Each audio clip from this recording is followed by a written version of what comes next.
John Rao, जिन्हें हम Johnny liver के नाम से जानते हैं। कॉमेडी की दुनिया में इनका नाम कुछ इस कदर छाया कि इनके नाम 350 से ज़्यादा फिल्म्स हैं, 2 film fair awards for best comedian, 13 nominations इसी अवार्ड के लिए। मैं बहुत खुशनसीब हूँ कि आज आप सबके सामने पहली बार फिल्म फेयर अवार्ड लेने का मौका मिला है। जॉनी वॉकर साहब ने एक बार इनसे कहा था, तुमने टीवी पर भी उतना नाम कमाया, वीडियोस में भी, शोज़ में भी, फिल्म्स में भी, जितना मैंने सिर्फ फिल्म्स में कमाया, तो तुम्हें तो मैं खुद से भी बेटर समझता हूँ। अब्बास मस्तान ने कहा था, हमारी कोई फिल्म ऐसी नहीं जो इनके बिना पूरी होती हो। जब भी स्क्रिप्ट लिखी जाती है उसमें इनके लिए रोल ज़रूर होता है। स्टार कास्ट बिल्कुल नहीं हो तो इनके कंधों पर ही फिल्म चल जाएगी, इस बात का भरोसा हुआ करता था। इतना प्यार, इतनी इज्जत, इतना काम होने के बावजूद क्यों इन्होंने 10 साल तक इंडस्ट्री से दूरी बनाए रखी, आज यही बताने वाली हूँ, रील नहीं रियल स्टोरीज में।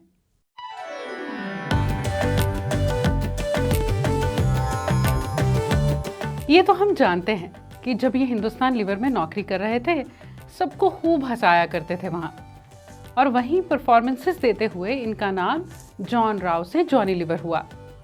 कुछ म्यूजिशियंस ने कल्याण जी भाई से मिलवाया, कहा कि ये लड़का बहुत टैलेंटेड है। उन्होंने अपने शोज में इन्हें परफॉर्मेंस के लिए टाइम देना शुरू कर दिया। कल्याण जी भाई ने ही इन्हें फिल्म्स में पहला मौका दिलवाया। हुआ यूं कि ये एक साथ बैठे थे कि साउथ फिल्म्स के एक फिल्म मेकर जो हैं वो आए। बात हुई कि फिल्म तैयार है, बस एक तो कॉमेडी सीन्स बाकी हैं। कल्याण जी भाई बोले, अरे ये लड़का है ना, इसे ले लो, अच्छी एक्टिंग करता है। अब जॉनी लीवर कहते हैं, मैं तो डर गया, यहाँ कुछ अभी और सोचते फ्लाइट की टिकट भी आ गई।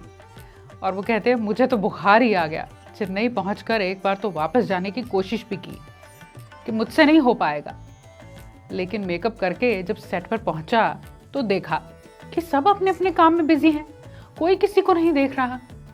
तो सोचा कि ये सब अपना अपना काम कर रहे हैं तो मैं क्यों परेशान हूँ। फिल्म का नाम था ये रिश्ता ना टूटे। 1981 की इस फिल्म में एक पोस्टर लगाने वाले का किरदार इन्होंने निभाया, और वाकई में इनका अपने ऑडियंस के साथ और फिल्म इंडस्ट्री के साथ फिर रिश्ता कभी नहीं टूटा। हाँ हाँ हाँ हाँ हाँ हाँ हाँ निकलेगा बल्लो, जरूर निकलेगा। जब हम सभी बढ़कर पापी जन्म में आएगा तब ये बंदूक निकलेगा, और ये बंदूक सीधे उसके सीने में घुसकर पार हो जाएगा। कुछ ही सालों में एक के बाद एक हिट फिल्म्स आ रही थी।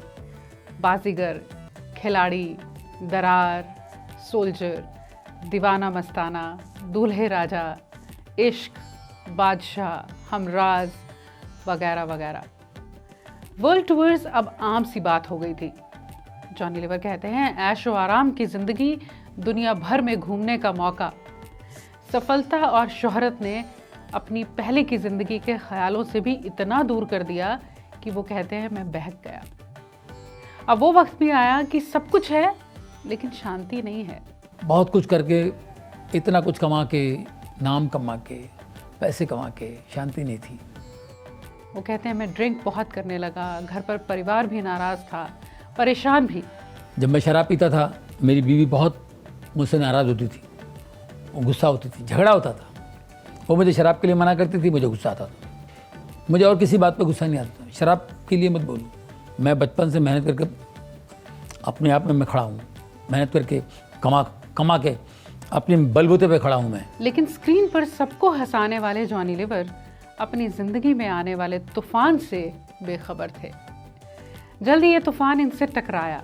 इन्हें मालूम हुआ कि इनके बेटे को ट्यूमर है। मेरे बेटे को ट्यूमर हो गया था गले पे। अब मैंने उसका बहुत इलाज किया, हर इलाज, हर मुमकिन कोशिश, हर जगह, लेकिन डॉक्टर्स ने कह दिया था कि अब कोई पॉसिबिलिटी नहीं है कि ये ठीक हो सके। 2 साल इसी तरह बीत गए। ट्यूमर और भी बहुत बढ़ गया था। जॉनी लीवर कहते हैं, उम्मीद की किरण तब जागी जब अमेरिका में एक चर्च में एक पास्टर ने कहा कि इसे न्यूयॉर्क के सिलोन केटरिंग हॉस्पिटल में लेकर जाओ, ये ठीक हो जाएगा। ये वही हॉस्पिटल था जहां नरगिस जी का भी इलाज हुआ था। ये वहां गए, सुनील दत्त साहब से भी फ़ोन करवाया और देखिए बेटे का ऑपरेशन हुआ और वो बिल्कुल ठीक हो गया था। जॉनी लीवर कहते हैं ये हमारे लिए एक चमत्कार था और ये चमत्कार कोई मजाक नहीं है, कोई मामूली चमत्कार नहीं। और इसने मेरी ज़िंदगी बदल दी। बुरी आदतें, बुरी भाषा का इस्तेमाल करना मैंने सब छोड़ दिया। घर वालों से माफ़ी मांगी। 2002 से 2013 के बीच कई साल काम नहीं किया, लगभग 10 साल। सोचा सिर्फ लोगों की इंसानियत की सेवा करनी है। अब भी जॉनी लीवर कहते हैं कुछ अच्छे रोल्स आए मैं तो ही करता हूँ। फिर हमने इन्हें इनके नए अवतार में एक बार फिर देखा। फिल्म्स जैसे दिलवाले, जुड़वा 2, गोलमाल अगेन, टोटल धमाल, कूली नंबर 1 वगैरह वगैरह। गोविंदा कहते हैं जो अलग अलग कैरेक्टर्स आप देखते हैं इनकी फिल्म्स में, उन्हें कैसे कॉपी करना है, कैसे समझना है निजी ज़िंदगी में जब लोगों को ऑब्जर्व किया जाता है, ये उन्होंने जॉनी भाई से सीखा है। बचपन से शम्मी कपूर साहब, जीतू जी, जॉनी वॉकर, महमूद साहब, किशोर कुमार साहब, अशोक कुमार साहब, इनकी नकल उतार कर इंडस्ट्री में एक नया मकाम हासिल करने वाले जॉनी लीवर का यकीनन कॉमेडी की दुनिया में बहुत बड़ा नाम है और रहेगा। इनके कई कैरेक्टर्स हैं जो बहुत मशहूर हुए, जैसे दीवाना मस्ताना का गफूर। अगर बुन्नू नहीं मरा तो राजा मर जाएगा, अगर दोनों जिंदा रहे तो किसी दिन मैं मर जाऊंगा। अब दोनों में से किसी न किसी को मरना ही पड़ेगा, क्यों ना बुन्नू मरे। बाजीगर का बाबूलाल। मैं तुम्हें कड़क वार्निंग दे रहा हूं, सीमा बेटी को जो लड़का देखने आने वाला था वो आ चुका है, लेकिन तुम छोटे छोटे लोग उनके सामने नहीं आना। चोपड़ा पैलेस के साथ साथ मेरी भी इज्जत खराब हो जाएगी, समझे। और छोटा छतरी भी इनका कैरेक्टर था। जबरदस्ती मेरी हाइट क्यों बढ़ा रहे हो मेरे बाप? अरे वो तो दे दी जाओ कम से कम। वो क्या बोलते उसको, वो क्या बोलते, ये क्या बोलेगा, स्टूल तो दे दी जाओ। और आपका फेवरेट कैरेक्टर कौन सा है इनका जो इन्होंने प्ले किया है, आपको बहुत पसंद है, उसे कमेंट्स में लिखिएगा। रील नहीं रियल स्टोरीज के 55 एपिसोड्स हो चुके हैं। इन्हें पसंद करने के लिए, इन पर कमेंट्स करने के लिए, इन्हें शेयर करने के लिए बहुत बहुत शुक्रिया। और शुक्रिया कहना चाहूँगी हमारे वीडियो प्रोड्यूसर आकाश को, जो बारीकियों पर ध्यान देकर इसे और ख़ास बना देते हैं।